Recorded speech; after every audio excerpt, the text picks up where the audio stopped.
Selamat pagi, bapak-bapak, ibu-ibu, saudara-saudari dimanapun berada. Shalom berkah dalem. Berjumpa kembali dengan Sugeng Pramono dalam renungan kisah singkat Santo Bonifasius. Rasul besar Jerman ini dilahirkan di Wessex, Inggris antara tahun 672 dan 680.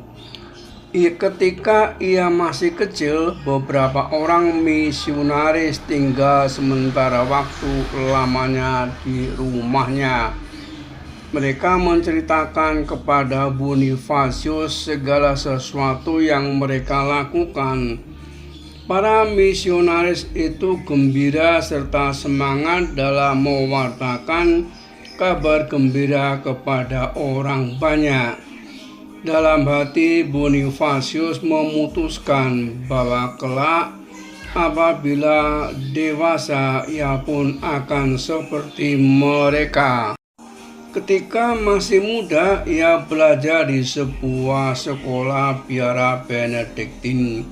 Beberapa tahun kemudian, ia menjadi seorang guru yang populer. Ketika ditabiskan sebagai seorang imam, ia menjadi seorang pengkhotbah yang ulung sebab ia begitu penuh semangat.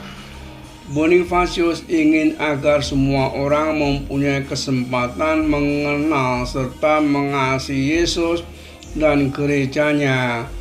Ia menjadi seorang misionaris di bagian barat Jerman. Paus Santo Gregorius II memberkatinya serta mengutusnya dalam misi tersebut. Bonifasius berkhotbah dan berhasil gemilang.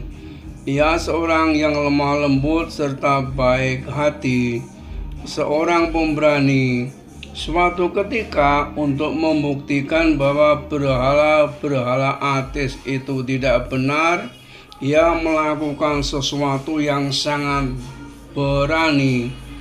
Adalah suatu pohon oak yang sangat besar yang disebut oak Thor. Orang-orang ateis percaya bahwa pohon itu pohon keramat bagi para dewa mereka. Di hadapan orang banyak, Bonifasius menebas pohon itu beberapa kali dengan sebuah kampak. Pohon besar itu tumbang. Mereka sadar bahwa dewa-dewa mereka tidak ada ketika tidak ada sesuatu pun terjadi atas Bonifasius. Marilah kita berdiri tegak mempertahankan kebenaran dan mempersiapkan jiwa-jiwa kita menghadapi pengadilan. Hendaknya kita tidak menjadi anjing yang tidak menggonggong, atau penonton yang diam membisu, ataupun gembala upahan yang melarikan diri menghadapi serigala. Santo Bonifasius. Di mana saja Bonifasius berkhotbah, orang-orang bertobat, diterima dalam pangkuan gereja.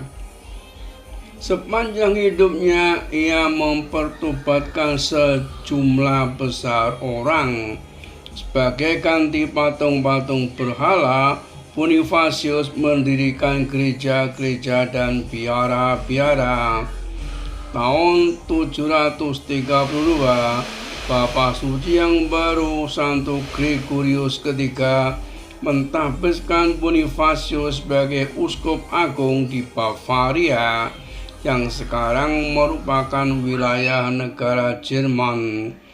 Bersama rekan-rekannya, Bonifasius pergi mengajarkan iman yang benar kepada penduduk di sana. Di Bavaria, uskup yang kudus ini berhasil gemilang pula. Kemudian suatu hari, Bonifasius sedang mempersiapkan pengobatan bagi beberapa orang yang bertobat.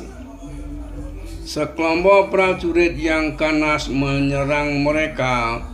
Bonifasius tidak mengizinkan para pengikutnya berkelahi melawan mereka.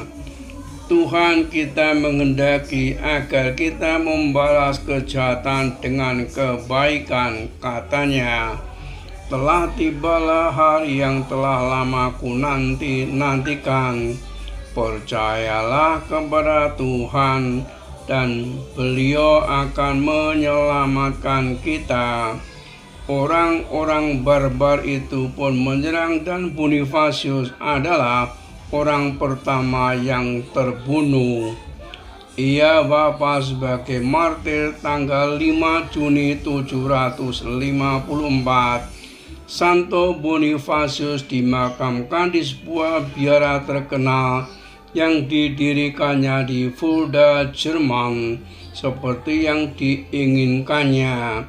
Perayaan 5 Juni lahir antara tahun 672 dan 680. Kota asal Wessex, Inggris. Wilayah karya Bavaria, Jerman.